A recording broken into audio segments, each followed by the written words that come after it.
All right. I think we are good. Okay, All right. We're here. It's happening. good to be here. Yeah, welcome. I'm so excited. Welcome everyone who's here. This is Mind of the Streamer episode 12. We have Leanne here. Um, Uh, so stoked for you to be here. Um, yeah, so let's get right into it, shall we? What when did you start streaming? When did you start streaming, and what were you streaming at the time? so I started, it was late 2018, and I'd already been watching Twitch for about a year, come that point.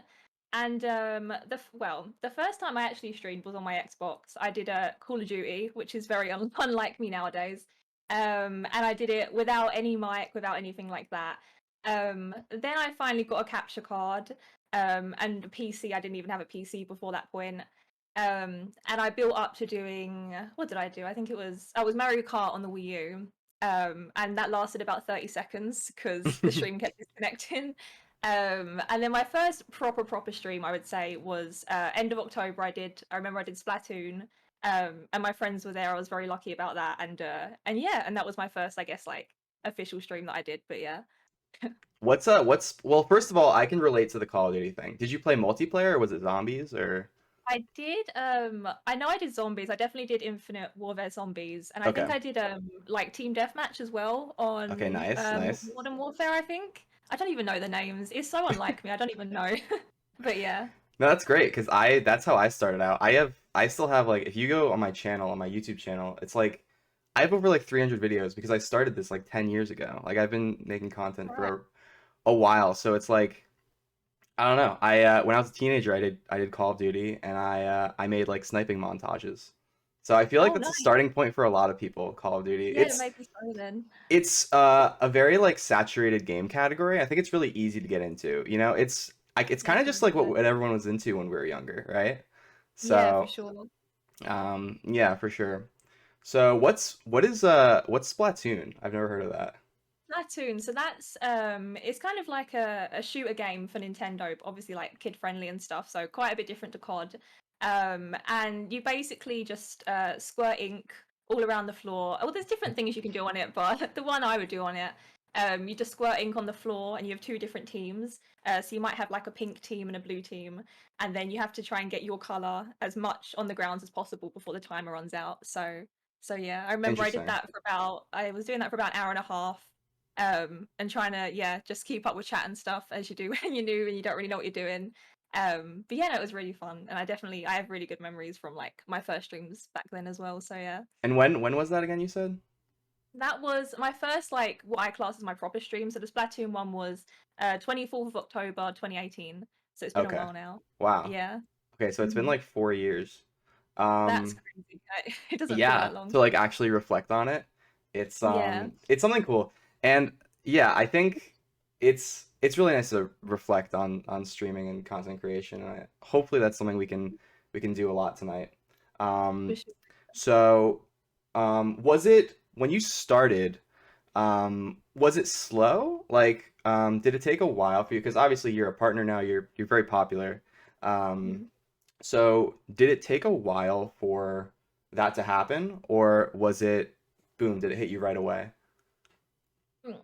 So I feel like I definitely had a bit of a head start, and it's something I honestly like I never take for granted. I always think about it because as I was saying, like I was on Twitch for quite a while before, so even before I knew I could stream, just because I was in chat so often, I'd already kind of just got to know people, so I'd already built up some friendships. So I definitely I'm not sure exactly, but I would say my first year of streaming, I my first stream maybe had like five-ish people there. And then it developed to maybe about 15-ish on the first year, maybe 20, which was definitely, yeah, I definitely feel like I had an easier ride than some have, just because I was on the platform for a long time. But yeah, but definitely getting to partner once I got to like 30, 40, that's when it started getting a lot harder to pick it up and stuff. So that took quite a few more years, but yeah. Yeah, it's funny because you like I don't know, you're saying it got harder to pick up. Like, do you Yeah. mean in terms of in terms of like staying consistent and like, or do you mean like reading chat specifically? Oh, I would say like just trying to meet the requirements, I feel like. Oh, okay. Yeah, I remember when I think it tended to build up, yeah, quite fast initially. And then once I got to like 30-ish, I think it was harder to then try and develop that to like the next part. So that took me a while to like work out. I'd say that took me a few years. Um, and but yeah, that's yeah, it's just I feel like everyone's growth on Twitch is very different. Hmm. And everyone has different paces and stuff. But I definitely think reaching like sort of partner and stuff is definitely doable for anyone who goes long enough on Twitch and has a passion for it and stuff like that, you know. When you started, was partner a goal of yours, or were you just doing it just to have fun, just for something to do? No way. So I when I actually started streaming, I literally just recently lost my job. So I had savings from that job and I was just like I'd never forked out on anything. I kind of was just like, okay, I'll just buy a PC because I've made friends on this site and I want them to know what I look like, I want them to know what I act like. And literally my like ambition with streaming was just for my friends to see me. So yeah, I even get an affiliate, to be honest, was like out of my realm. I didn't expect any of it. But yeah, and then it just kind of sort of naturally seemed to happen after a while, which was really nice. And Yeah, now we're here. yeah, So, I think that's yeah, that's really neat. I feel like it's almost rare, I think, to see someone who starts right out of the get-go and their goal is to be partner, right? yeah, Maybe if like definitely. a celebrity starts or something, like, but I don't know. You hear it a lot that people just started just to have fun or just to, hang out with their friends or whatever. And so it's a very wholesome, um, like interesting little tidbit. Yeah, Um, okay, cool. So we know that. Um, what else? What else? Yeah. So when you got to like averaging 30 to 40 viewers, you said it started to get hard to really get to that next level. So what did you do? yeah. Like, how are you proactive in terms of getting to that next level? I would say I so when I first started, I wouldn't say I was really using other socials. I definitely hear a lot when like new streamers are starting out, like advice they'll be given is about having different platforms and different things. And I definitely think that can work for some people with it. For me personally, up until that point, I like honestly had no presence elsewhere. I was just Twitch crazy and just went on it all the time. Um, so I'd say I just definitely continue to be very proactive in chats. And it wasn't like an intention to network. It was just I just liked the site. So I was just around it a lot and got to know new communities, which helped me. I also was very lucky, obviously having streamer friends and stuff. So if you get raided and that kind of thing, tends to help with that bit. And then with the socials, yeah, that's when I started sort of considering like whether it's Twitter or TikTok and things like that, which definitely help as well. Yeah. I love your TikToks. They're so great. You have three that are over 1 million views, I think. Yeah, You have one that's 3 million. That's really. Is that the one with the puns? it is, which was very unexpected because normally on Twitch people tell me to shut up about the puns, but that was that No, was I really think they're nice. great. And Keep them yeah, coming. Keep the puns coming. I think they're great. for sure, yeah, Yeah, you do a lot of interesting little things on stream. Like I've heard you sing before, or rap, uh, yeah. whatever you want to call it. Um, do you find that that's like a something special about you that like you kind of have these little, I don't know what to call them, but Works. quirks. Yeah, quirks. Yeah. Do you feel like that is like, does that help you stand out? To be honest, I don't know. I think you'd have to ask It's other kind of a people. weird question. I'm sorry, but Yeah, no, it's not a weird question. I would definitely say, at least from what other people said, they definitely said they like that kind of thing. And it's so funny because in like my personal life, like away from Twitch, I'm honestly the shyest person. But I think what happened when I started streaming is I'm a bit of a people pleaser. So I just had this obsession with keeping people like just communicating with people and like filling in silences. So then that's when it was like almost unintentional, the singing started happening, or I started just cracking a joke and it was just to fill in the silence. And then from then on it just, yeah, sort of was became a thing that people like, which is really nice as well.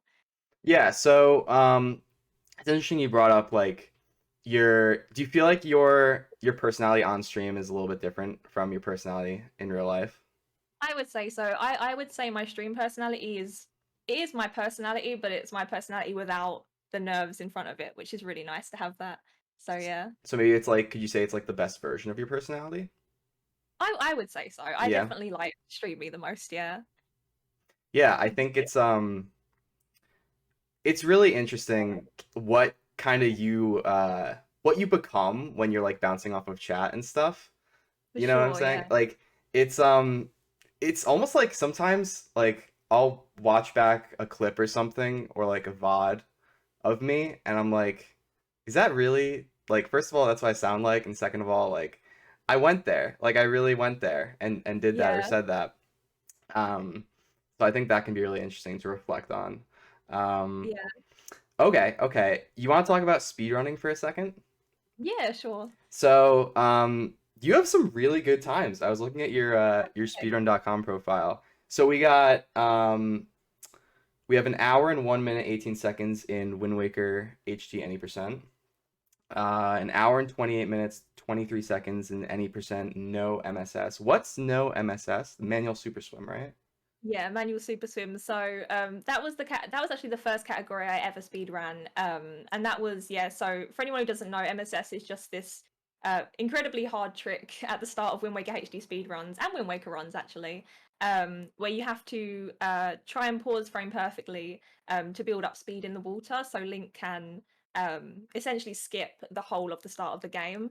And when I started speedrunning, I had a lot of Wind Waker HD friends who did that game, so that was kind of how I picked it up. Kind of started, I thought, a bit like streaming. I just thought I'll just learn a trick and I won't do the run, and then it changed from okay, I'll just learn two tricks, and then it changed to I'll just learn no MSS and I won't do the hard trick. So yeah, so it's just sort of an easier beginner category that lets newcomers sort of enjoy the game and enjoy the tricks without having to worry about that first like barrier getting into it. So yeah. Yeah, for sure. Do you think so? We have three three major speed games here, and let me know if I'm missing anything. But Wind Waker, Super Mario 64, and most recently, right, is Sunshine. That's the one, yeah. So is there anything I'm forgetting? No, that's all I'm doing at the moment. Yeah, it's Okay. those three. All right. So out of those three, what would you say has been your favorite to play? Oh gosh. That's really hard because see, at the moment I'm doing Sunshine and Wind Waker HD, so I am gaining my love back for Wind Waker HD, which I'd lost for a long time. And also sort of learning to love Sunshine as a speed game. But I'd say overall, surprisingly, I honestly would say 64 was my favorite. Just because that the plan with 64 was I thought I'd do 16 star for a week. And it would just be like a fun side activity, and I ended up running it and doing different categories for like a year. So it definitely hooked me. And I definitely think that's a game that again it has a really nice community, a big community, and I feel like it's definitely beginner friendly as well. There's all different kinds of levels to it, so that's been really nice to improve on stream and stuff. So yeah, definitely 64 I'd say. So for not only expanding your speedrunning catalog or sort of expertise, but would you say for growing on Twitch that like getting involved in as many different games as possible is a good idea? I would say so, yeah. And that's actually an interesting topic as well because I definitely hear, which is true as well. I feel like when you have a niche on Twitch and you're trying to grow, that can definitely help a lot of streamers. But a mindset I've kind of always taken, and it was definitely something that caused me to take a bit longer to get to partner, but I definitely to this day think was worth it, was yeah, definitely like just streaming any game you want and like broadening your horizons around that. Because what I find is even if you were to do a different game to your norm and then it's new and people aren't as interested or whatever, you might just get like the one or two people who come in who don't normally know you because of your normal category. Right. And if they like you, they stick around for any game, and then it definitely, I think long term, it definitely helps with community growth and stuff to have nice different games for sure. Do you have a do you have a speedrun that you're most proud of? I have to think about that. I honestly, I would say, well, I'm hoping, now that I'm going back to Wind Waker HD, I'm hoping when I get that sub one, that will be by far my most proud because I've wanted that for years. But Right now, I'd probably say my 70 star. I didn't expect to do 70 star in the first place, let alone get a sub one in it. So, yeah, that's something I would definitely say I'm very proud of getting. I kind of forget I have a sub one, and then I look at it and I'm like, oh, that's kind of cool. So, Yeah, yeah, sub 1 is like a crazy achievement in 70 star. I Mhm. don't know SM64 much at all. Like I didn't really play it as a kid. Um, Yeah, but I've had a lot of people recommend that that should be the next speed game that I try. Coming definitely. from I would Ocarina recommend of it too. Time. You would recommend Mhm. it? Yeah, for Um, sure. so what would you recommend for someone who like knows nothing about the game? Um, totally not asking for a friend, right? Asking for a friend. Um, so would you recommend trying 16 star first? Definitely, yeah. Okay. Yeah, when I remember I joined the 64 Discord and I had this idea that I was going to do zero star. And I remember I just typed the message and I was asking about a trick and I had about five people respond to me and say, "Don't do that, do 16." And I was like, "Oh, okay." So I didn't really understand why at the time, but 16 star is definitely by far the most beginner friendly. I'd say a majority of people could honestly learn it in a couple of hours just to do a run, which is quite rare for speedrunning, I'd say. So definitely, yeah. And I think honestly, even if you haven't done 64 before, I think it's pretty easy to pick up with that. So yeah. Okay. Um, yeah, so I personally didn't play 64 growing up, but were there are there games that stand out to you that you played a lot growing up? Did you I don't even know, like were you a big gamer growing up like as I even when was. you were a kid? Yeah. Yeah. So I have four older brothers, so I was Oh just wow. born into yeah, I was just born into it basically. When I was born, we already had the Nintendo 64, and I have memories of being honestly, I think I was about 2 years old. And obviously I didn't know how to play it, but I would just move the control stick with my brother on Mario 64. That was the first game I ever played. And also Ocarina of Time, very similarly. I always say on stream, I kind of especially as I got a little bit older, but not quite old enough to be able to play the game, I would use games like Mario 64 or Ocarina of Time, and use them almost like a dollhouse, but virtually. So I would just run around on the different worlds and stuff, and I found that really fun. And yeah, and then from there, I remember when I was about 5 or 6, I know we got the GameCube for Christmas, and then I was getting into Mario Party and Double Dash, and yeah, it just kind of developed, and we've been lucky enough to get different Nintendo consoles, so it's always been a thing, really. But yeah. Yeah, so that sounds like a very competitive environment to grow up in. I feel like you had It was. a lot of good double dash races. Oh, Um, for sure, yeah. My so my yeah, keep going. sister-in-law to this day, my sister-in-law will like talk about I don't fully remember it, but she'll say because I just play it so often, like even when I was 5 or 6, she'll be like, I remember you getting really competitive on like Double Dash or whatever Mario Kart it was at the time and like trying to win all the time and yes, it was definitely competitive. Even at 5, my brothers wouldn't have been letting me win, so it would have No. been yeah, just whoever wins, that's it. Um, yeah, that's so great. I think for me growing up, Ocarina of Time was it. Yeah. And that's why I speedrun it. Because it was like it was my game growing up, and I had no idea of. I thought that I was gonna be the best Ocarina of Time speedrunner because I had played it casually for so many years, and I jump into this world of speedrunning and it hits me. It's like, I know nothing about this game. Like, it's something I think I know, but I Yeah. know nothing. Like, there's bingo and there's so many different categories. And especially watching the bingo, it's like you have to know where like everything is in the game and like how to do everything. Um, Yeah. it's crazy. So I really wanted to ask you because like it's kind of my big thing. Like it's at the end of my name. Would you ever consider running Ocarina of Time? Definitely. I've watched I know we were talking about Richard a bit earlier and stuff. I've watched him and just in general been around like the Ocarina of Time speedrunning community on and off. And defeat Ganon category is definitely something that has interested me for a long time. But I actually a while ago, like it was a few years ago, I randomly tried to learn it and I did give up. But I do that with a lot of things and I tend to go back. So I think I want to casually play through it one more time on stream, and then after that, and after I've sort of reached some goals of the games I'm already doing, then I like the idea of doing that category for sure. Yeah, I would definitely recommend it. If you ever need help with Defeat Ganon, I'm your guy. I Um, appreciate that, yeah. so I have to, yeah, message you and nag you with all these questions. hey, you know what? That's totally fine. Totally fine. I'd be happy to help. Um, all right, so here's kind of a broad question. In your opinion, what is the best and or worst thing about speedrunning? Oh gosh. I know, it's kind of a tough one. I would say, okay, the worst is easy for me because I just don't like practicing, and I don't practice the games I run. So, it's so funny, like being around. Most of my friends are speedrunners, and I'm around them, and they're always doing all this stuff off stream, and I can't relate. I'm trying to get better at it, but just the initial learning and the practicing, where I think a lot of speedrunners really like that. For me, it's just not. I just like to know the run, do it on stream, just keep doing it. And the best thing, I'm not sure. Honestly, I'd probably just say it sounds kind of cringy, but just the whole hype around it. Like when you do finally get a time that you didn't really think was possible, or you reach something that you never thought you'd get.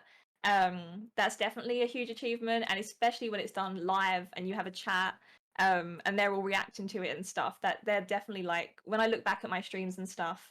I'd say like those streams where I'm getting a really big PB or like anniversary streams are always the ones that stick out for me. So that's definitely something special with speedrunning, I'd say.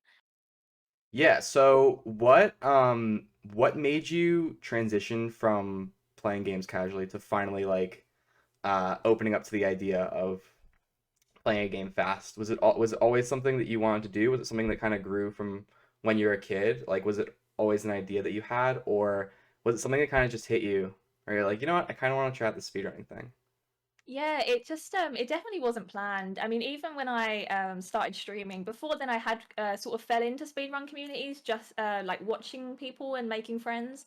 But even then I would just tease them and I'm like, I'm never gonna do that. I'm never gonna learn a glitch, all this kind of thing. And then like I say, it just gradually I sort of caved. My friends were talking about it and trying to encourage me. And I was like, yeah, I'll just learn a little bit here and there, and then you kind of get hooked, as I think a lot of Right. people do. Yeah, Yeah. and then it just develops. And well, I think once you start speed running, you don't stop. You think you're going to stop, but you don't, and it just keeps going. So it definitely wasn't planned. It was nothing. Even whilst I was streaming for a long time, that I ever thought I would do or achieve, but it's definitely something that like I'm so happy I started doing for sure. You are absolutely phenomenal at reading chat and playing games fast at the same time. Thank I you. have to say. And it's funny because um, when I told people that you were going to be on the next Mind of the Streamer, that's like the one thing that they were really saying about you. It's like, how does she? I don't understand how she reads all her chat and still, has these really good times. So very simple question. How do you do it? Is this a skill that was learned, or do you just have a knack for it? I honestly, I've had a few people ask me about this, and I always just say it's so funny. I don't really know how or why it happens. I'll be honest, like a lot of the time I do just like if I'm playing Mario Kart, for example, I've gotten better at it, but I might just bump into a wall because I'm looking at chat. Like it definitely can affect it a little bit. Um, but I'd say like I just went into streaming like I have this sort of like huge need to make everyone feel very welcome because I was a viewer for a long time on Twitch before, so I know being in that position and wanting to be involved in communities when you're new and you're a bit shy and stuff. So I just kind of like even when I had like 5 viewers ish and stuff, I was just had this obsessive need to like constantly be checking it and make sure, and then scrolling up if I don't see something because I don't want someone to feel left out. Mm, Um, and then I remember when I was growing a little bit and people were saying like, what are you going to do when you get to 40 and this and that, like this average? And I was like, well, I probably won't. And then when it did happen, yeah, it doesn't feel that different, to be honest, to when I was first starting out chat wise. I think I just make sure to scroll up a lot of the time or take breaks with gameplay if I can, like in between runs maybe. And I think with speedrunning, you probably know this as well, like it becomes muscle memory a lot of the time. So true. that definitely helps as well because you don't have to be thinking all the time. So you can definitely kind of know what you're doing subconsciously and be looking all the time at two different things. So yeah, I think it definitely just stems from people pleasing, but it worked out for the best. So yeah. All right, so we have a question from chat. So we usually take all the questions from chat at the end, but if you Okay. guys want to ask stuff now, that's totally fine. Um, I will ask again at the end when I run out of questions if chat has anything they want to ask. But if you guys have questions right now, you can ask them. It's totally fine. So a question for no, they're not. It's fine. There are no rules. Well, there are a few rules, but it's totally fine. So a question for you and Leanne: do you think the fun of speedrunning is from the game or from the running? So I guess that's like asking, is it more of an influence from the game itself? I could talk about that a little bit first. Yeah. So for me, like with Ocarina of Time, um, a lot of it is the game, because kind of just the nostalgia of it. And it means a lot to me since it was really like the game that I grew up playing. So whenever I get a PB and stuff, it's not just me now like reacting to it. It's also like me when I was a kid seeing that. It's kind of touching, right? Yeah. Like, but Very wholesome. um Yeah. but the running is a part that I never thought I would get into. And then I think it's sort of transitioned from being the game to more so being the running. If that makes sense. Like um trying to articulate it. But like yeah, so like the more you play the game, the more you play it in a speedrunning sense, the more it just becomes a task and the less it becomes like just playing the game for fun. Do you relate to that? I can definitely relate to that. Yeah.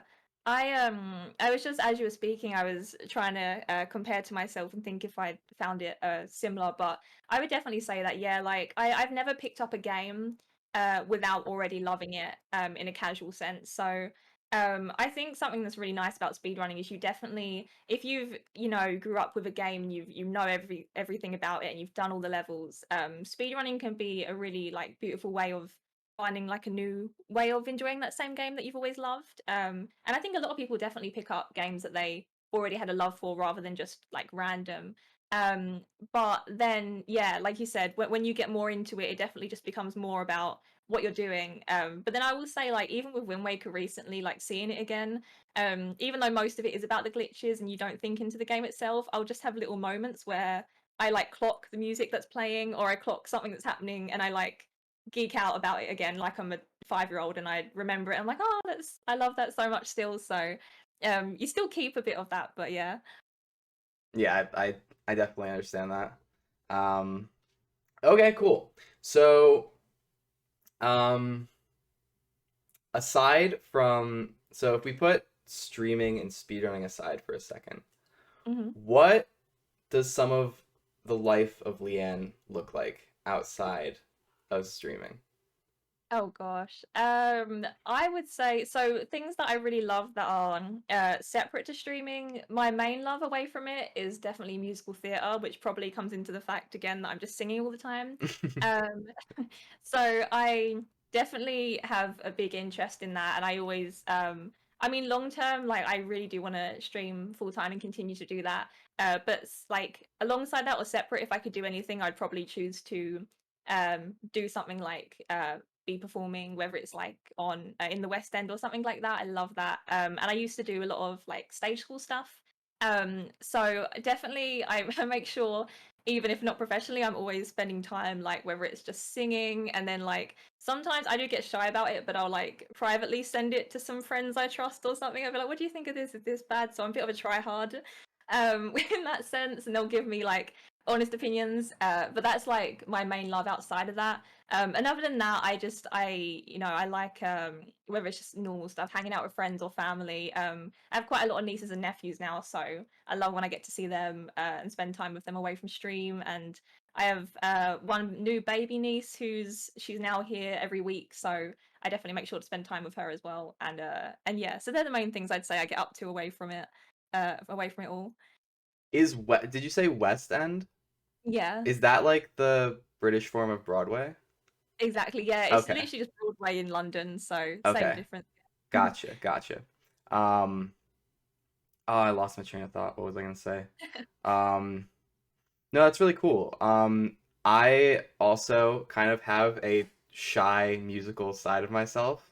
Nice. Like I have a little SoundCloud and everything. I don't usually plug it because I don't. Yeah, It's one of those things where like I do really like it, but I'm really shy about sharing it.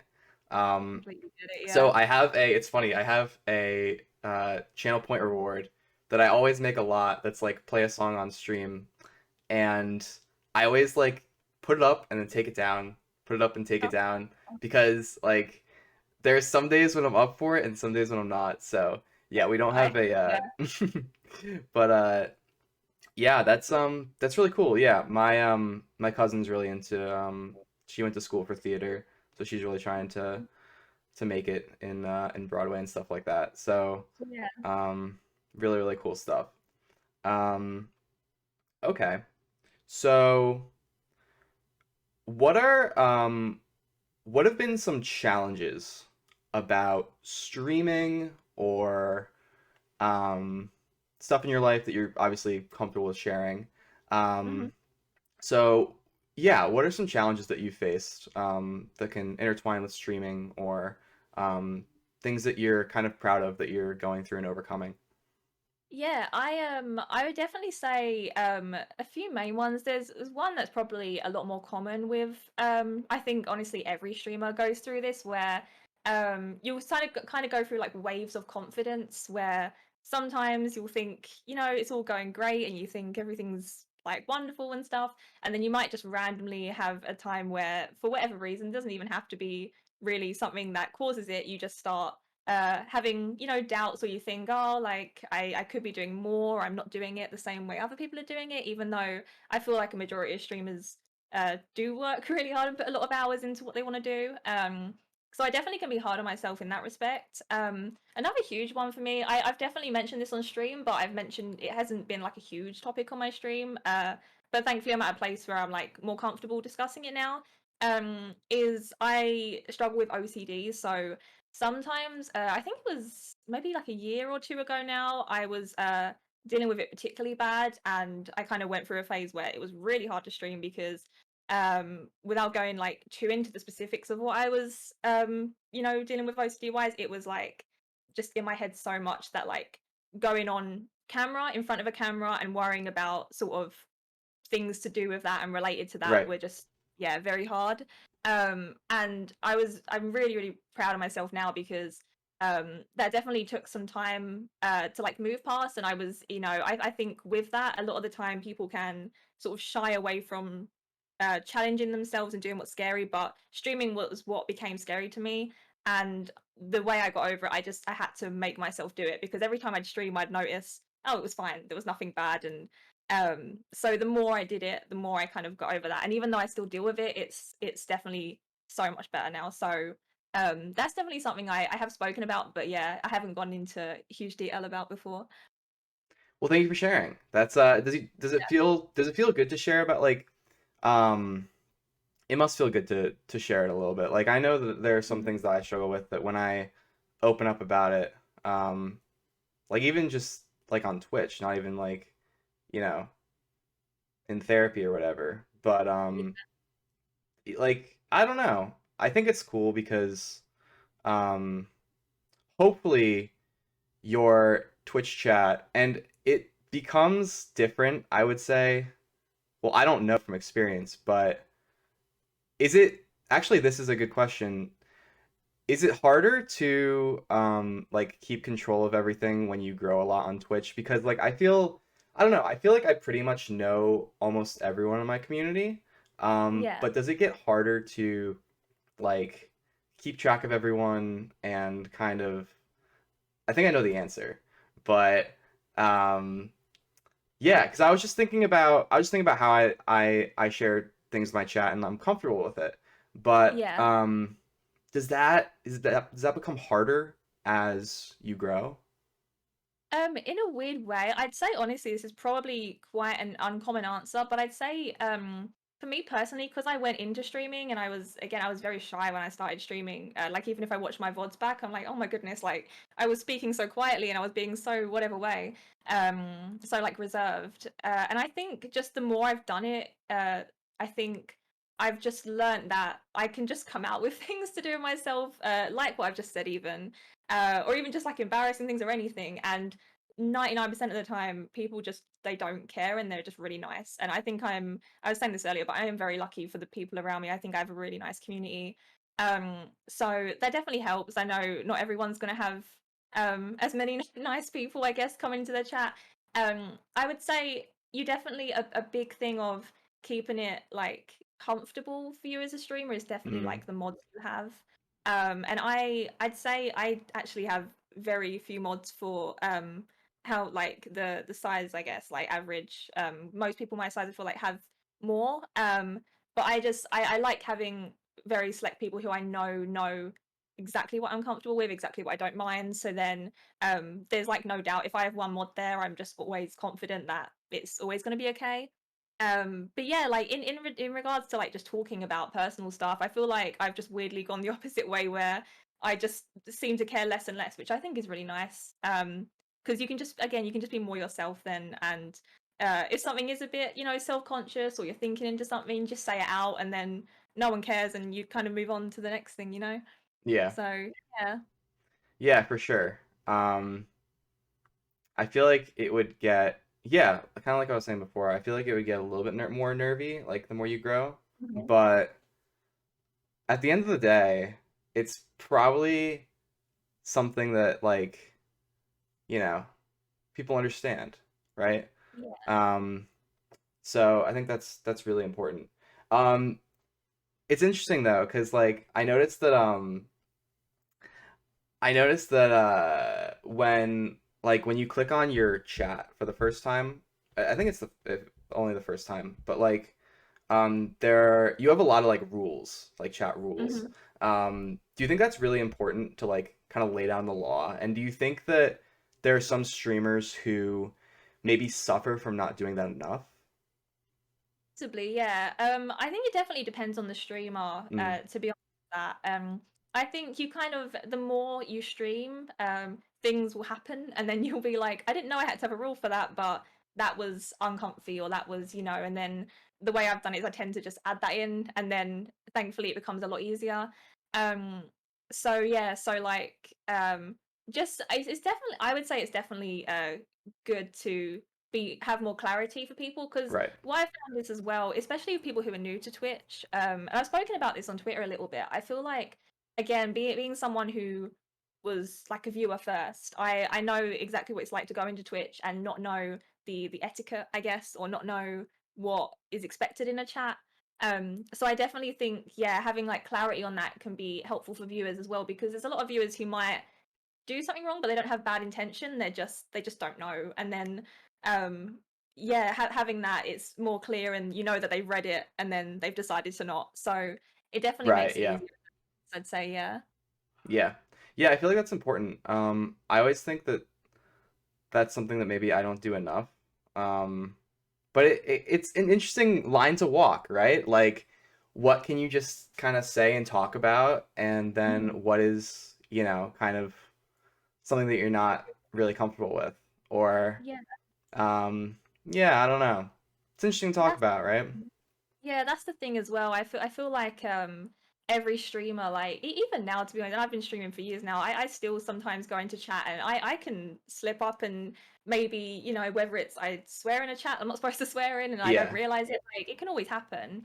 Um, but yeah, no, I definitely think that gets easier over time and um every streamer is going to have different boundaries. But at least with me, I just try and go by people's intentions and yeah, like I don't know. So I feel I like to think I'm pretty, even though I have a lot of rules. I like to think I'm pretty just laid back if someone does something a bit wrong or even like I've had people before come in and maybe people have been a bit like worried about them or something and I've been very much like just they really don't know, just give them a chance and then before you know it like a few months in and they're the loveliest person. So it's right. definitely like dependent and but yeah, it's very variable, I'd think, say from person to person and situation to situation. Yeah, for sure.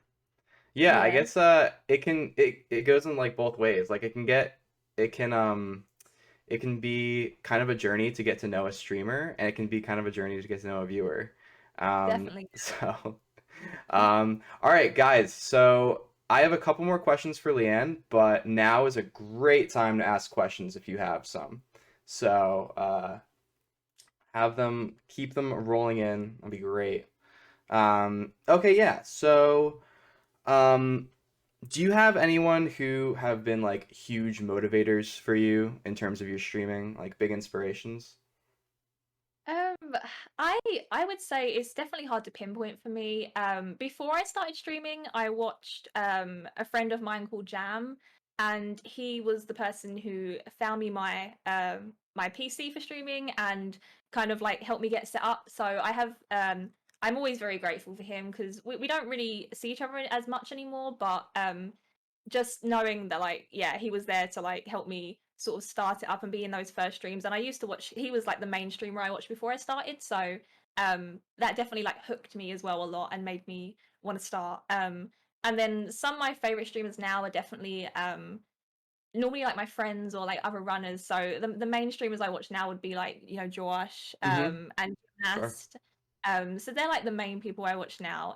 But I wouldn't say I have like a specific person who's inspired me. Right. I definitely tend to go around Twitch a lot and I look at other streamers and they'll motivate me in general. You know, sometimes I might find it hard to go live and then I see other streamers just absolutely popping off and doing amazing, and then I think, okay, well, I'll go live then, and then it, you know, I end up doing better. So I definitely just get it as like a whole thing rather than from like one specific person, I'd say.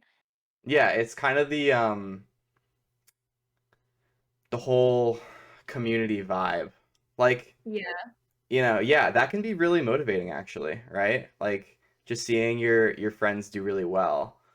definitely. Not only is that just something that's great, it's like it also motivates you to be better as well. Hmm. Um, yeah, so awesome. What so yeah, I mean, you're someone who has come a long way, obviously. We've talked about that a lot. Um, what would be a good piece of advice or um, something you would really um, something you would really tell someone who's trying to grow on Twitch? What would be like a major piece of advice for someone who's trying to grow like that? I'd say again, kind of speaking from I know what helped me and stuff. I think a lot of people definitely disregard the kind of unintentional benefit of literally just existing on Twitch. And that sounds like a really silly thing, but I think definitely I've seen it on streamer Twitter a lot. There's a big culture about, you know, you've got a network or you've got to do this and you've got to work here and there. But I know for me, like for sure, a majority of my growth just came from um literally just loving the site, and I just would make Mm. friends with people by accident because I just couldn't stop being in their chats. And I even notice it in my community, like I have people in my community who maybe were starting out streaming, but because they've been such like a, you know, relevant and consistent part of mine, they've made friends there, and then a lot of my community is transferred over to them. So that's like definitely a huge one. And then the other thing I'd say with just streaming in itself is definitely just like uh like just overly welcoming to new people. You know, you might get like very comfortable with like your regulars and stuff, but that new person in your chat wants more than anything to be as involved as everyone else. So Right. I try really hard, yeah, to like include the new person as though I've known them just as much as someone who's been there 2 years, and then that's really nice in like, you know, sort of putting everyone together and making them feel equal and welcome and stuff. Yeah. Wow, that was really well said. Thanks. Yeah, for sure. Um, yeah, I think that's so important to make everyone, not everyone, I mean, to make everyone feel equal and being as welcoming as possible so that that can happen. Yeah. Super, super important. Okay, so we have a couple questions. If Mhm. you could change one thing on Twitch, what would it be? Oh gosh. There's a lot of things I change on Twitch. Um, oh, I think it depends if we're talking like Twitch themselves changing or like I guess like general environments. I would say if we're talking environments, I would definitely, as lucky as I am to have a really really nice community and not experience this so much anymore. I would definitely, I guess like kind of like without being too negative, like the misogyny regarding Twitch a lot of the Yeah. time, I would say. And then with Twitch, I would just say just the cut basically between what they give to Oh, streamers yeah, yeah, yeah. percentage. Right. So yeah, so two different things there, but I kind of cheated that question a little bit, but yeah. No, it's okay. Yeah, I mean, we're trying to get paid out here. What's the deal, Twitch, right? Um, Yeah. okay, awesome. So, let's see. How quickly were you able to find Twitch friends who were into the same games and media as you? We kind of talked about this, how um, just loving the platform and being in some different communities and having a lot of friends on Twitch was a big motivator and a source of growth for you. But was there anything you wanted to add based on that question? Yeah, I would say like I think it happened pretty fast because even though I mean again when I went into streams for the first time I didn't even know a chat existed, let alone Discord and all that. But I think definitely just clicking on games that I liked, and then I just joking. I just kind of started joking around in chats and stuff. So it was easy to find people with similar interests just because I was actively searching whether it's the game or what they're doing. I was always going to something that I already knew I'd enjoy. And then finding friends and stuff was just like an unintentional benefit that I'm very fortunate to have happened. So it was really quick. Honestly, I'd say maybe the first month or two even of Twitch, I sort of got part of a community, a Wind Waker HD community, and yeah, kind of just stemmed from there. All right.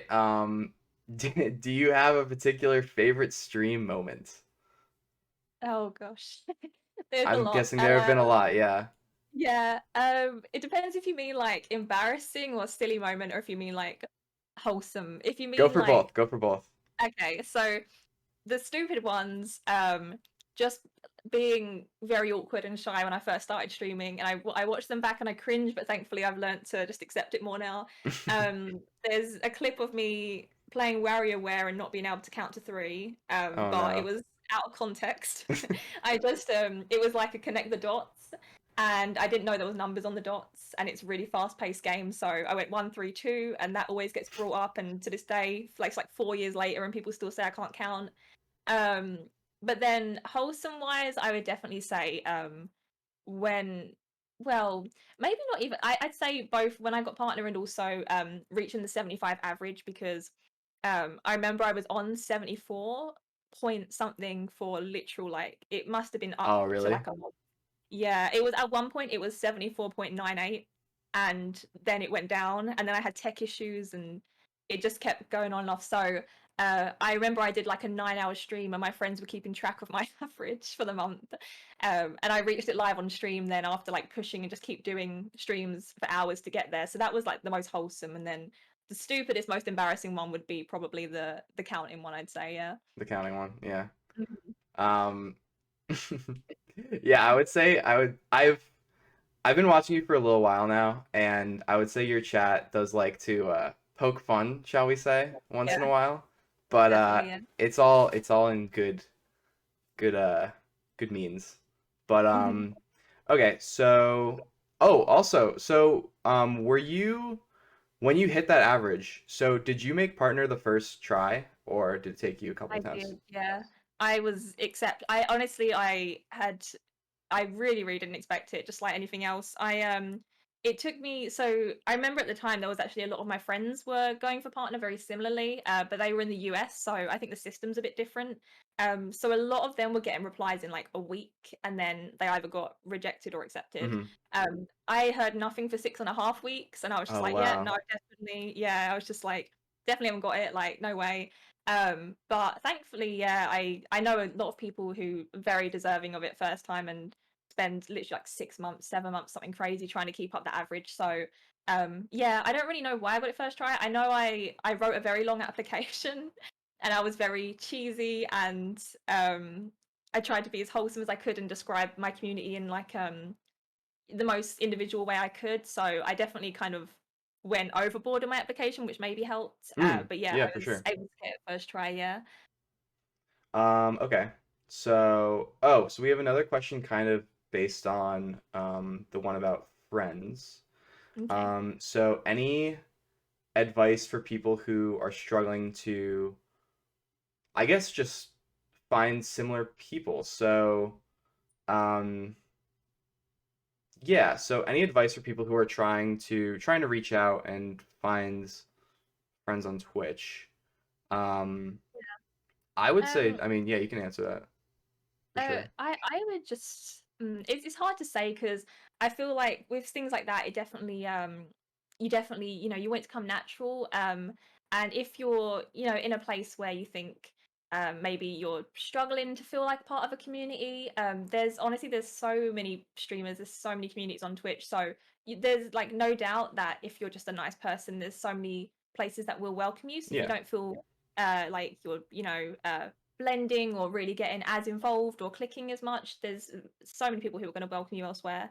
So definitely I'd say try to not be like hard on yourself surrounding that, because I know, especially before I was streaming and even now to a little bit, if I feel like I'm overthinking how I'm acting, I think I can then I don't know what the word is, but I can then not be fully myself. But I'd say, yeah, genuinely just if you like a community, just hanging around it long enough, whether that's weeks, months, just being kind to people. I know it's really cliche, but if you're in the right community, there's no doubt that being nice in itself is definitely like enough. You don't have to worry about being this, like super fun or super whatever, just being nice and meeting the right people. And it will definitely happen in time, even if you're struggling at the moment with it, I'd say.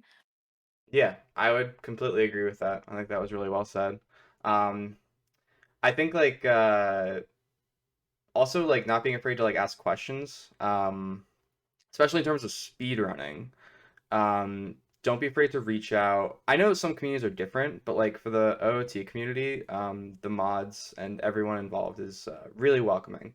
So Yeah. hopefully that's a good. I'm trying. Obviously, I'm subliminally trying to get you to run OOT. But when you do come to run defeat Ganon and all that, just know that it's very very welcoming. But yeah, Yeah. not being afraid to reach out, and I think what Leanne said, just like being yourself, being kind, generally a very very good thing. Um, I Yeah, I would definitely add even to what you said and say as well with that. I think a lot of times people, if they know that like a community already feels formed, or a streamer's maybe a bit bigger or something, people can tend to feel a bit intimidated, or like they're not, able to reach out. But like you were saying, which I think is a really good point, especially in speedrun communities, if you want to join in with stuff, I honestly I don't think I've ever met a runner who isn't excited to try and help someone learn it, because we all love it. So, yeah. yeah, you'd be surprised how many people are completely okay with, like you said, asking questions and just, trying to get involved. All right. So we have what's one goal you have for this year on with Twitch, and one for I guess something aside from Twitch. Uh, for Twitch, I tend to make I don't have like constant goals, but I tend to make like a normally a private one. I think I actually tweeted it this year, but I make a goal at the start of the year for the end of the year, but I try and not put too much pressure on it. But my goal for Twitch this year was to try and get to I think it was 8,000 followers. I think was the main one I set out to have. And then apart from that, just trying to make sure that I'm definitely definitely pushing myself to do new things and getting more confident, and also just make sure I'm going the right way, and trying to grow actively. And then away from Twitch, I'm honestly not sure. It might coincide with that. I'd even just say, whether it's on other platforms, or like even when I was saying to you before, you went live, like this is not something I would have ever done before. So I think just building confidence and trying to do new things, even if it feels a bit nerve wracking, whether that's to do with Twitch or away from it, is definitely something I'm pushing myself to do. And this would be the first one of those. So, yeah. Yeah, it's interesting because like with questions like that, when it differs Twitch and real life, it's like, well, Twitch is part of your real life, Yeah. you know? So it's like a goal on Twitch can completely be a normal goal, right? Yeah. Um, okay, so kind of going along with the confidence topic, we have for someone who wants to show their face on stream, but would like to sorry, for someone who wants to show their face on stream and would like to, do you have any advice on gaining confidence on being on a webcam? Yeah, I can definitely relate to that. I was a nervous wreck for the longest time trying to do that. I definitely made sure, apart from the COD streams, because obviously they weren't, I didn't even have a webcam at that point. I kind of made sure to do it early on and just like rip the band-aid off or whatever. But if you're someone who's already started streaming and you've done it without webcam, but you're interested in it, this is kind of silly advice, and it's not like the most long-term thing, but what I did was I didn't have a webcam at the time, and I downloaded an app that was just not the best quality. So, and I just put it like small in the corner. So you can start small. You could have, even if it's intentional, just having like a webcam, but maybe not like a super HD one where you're thinking, oh, everyone's seeing everything to do with me and all that. Right. Um, and you could have it small. You can always give yourself the option to, if you feel uncomfortable. I know tons of streamers who they don't even explain why, they just click it off midstream. So you could always just attempt it in, small bursts, see how you feel. Um, if you want the what was the app I used? I can't even remember the name of it now, but something silly anyway, just like a webcam app. And which isn't the best quality, and then you can kind of build up to feeling more confident with, having yourself in front of the camera and things like that. But yeah, I definitely understand that's a big step, and it's scary. It was scary for me, and I don't know anyone who wasn't nervous before they did it. So yeah. Yeah, absolutely. I can relate to that. Yeah, for sure. I think it happens to everyone. I don't think it's that abnormal to be shy Mhm. and to be a little nervous about showing your face on camera for the Yeah, first time. So I think it's completely normal. And it does take some getting used to, right? definitely. Um, Yeah. yeah, for sure. All right, so we'll take a few more questions and then we'll wrap up. hmm Um, do you have a we talked a lot about speedrunning, but do you have a specific route or category of a speedrun that is your all-time favorite? Hmm. I would say in terms, if we're talking like categories that I don't run, I would say, which I hope to run in future, I would say Sunshine 120. I've watched some friends run that, and it's just I love Sunshine. It's one of my favorite games casually. And the movement in it is just constant, and I love that, seeing all the blue coins get received and stuff like mid doing everything else. It's just chaotic, but really, really fun and impressive. And then out of the stuff I've ran, even though I give it a very hard time, when it's going well, I really do. Like if I get a good run on it, I would definitely say Wind Waker is really nice, but Wind Waker's very hit and miss. I either am doing bad on it and it's the least favorite speed game, or I have a good run and I adore it and I think, oh my gosh, this Yeah. is the most fun game I've ever done. So yeah, I'd say that. All right.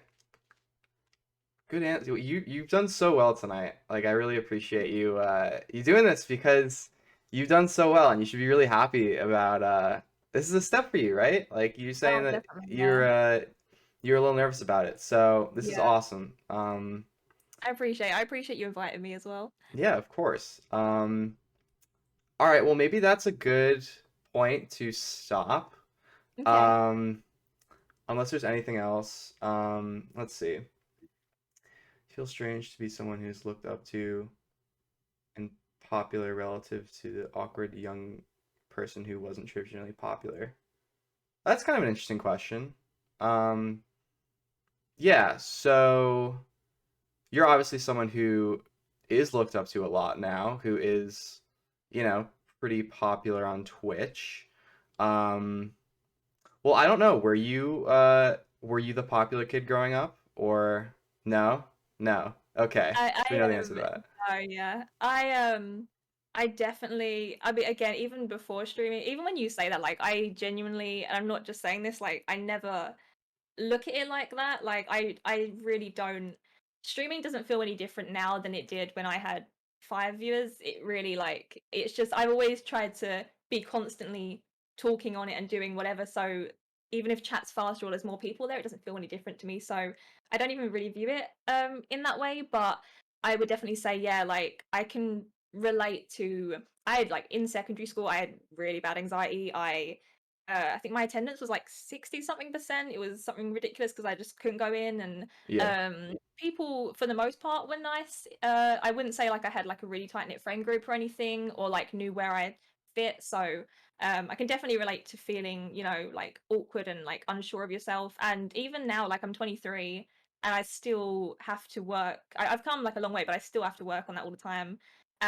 So I can definitely, yeah, relate to that. And I think I know if I do with myself, it's like someone might see me as like confident or have it together, but internally I could probably feel the exact same way as the person who's asking that question. So it's just, yeah, I think we're all very self-critical on ourselves. But it is really, really nice if I can be like a positive influence on literally anyone, or even if just someone coming to the stream, it makes them feel, it has an easier day or they feel involved. That's why again, like going back to the whole community aspect, like I love knowing that like no matter the person, they're just gonna feel welcome and it's just a safe space no matter what's going on. So yeah, it's really nice to hear stuff like that. I'm not gonna lie. Yeah. Yeah, amazing. Yeah, I relate to that because I I didn't necessarily not go to school, but like, oh, it was so hard for me. Part of it was because I moved to a new place. Mm. In I guess secondary school. Would that be middle school Yeah. here? Okay, same The thing. secondary like 11 to 16ish. So yeah, Okay. See, a bit I have weird. trouble counting the three too. It's okay. Like, Um, but yeah, I had a lot. It's still something that I deal with is mm, anxiety, and it's such a hurdle. And it's we all something that I feel like we're constantly working on, for right? sure. Yeah. So anxiety for me is something that I'm constantly working on, but it's come Mm. so far, which I'm really happy about. That's something that I'm definitely proud about to share. Um, Yeah. but yeah, so is there anything else that you wanna say or talk about? I guess I don't know in general. I would say to just add on to that again, I would say if you're like a younger person, another thing I'd say is once you leave kind of like education and that point in your life, like I always say this on stream because I do have quite a few younger viewers and a lot of people tend to, well, I know I got told, oh, it's like the best years of your life and all this, but it just wasn't true. And once you're out of that, the world, whether you're working, whatever you want to do, like most people are kind and it won't be as judgy, you won't feel as out of whatever you're feeling out of. So I definitely think just to let you know, like it's going to get easier as you grow, and I think you'd probably agree it's definitely common as you just get older as well. So yeah, I guess there's just something to add to that. Yeah, you become more knowledgeable.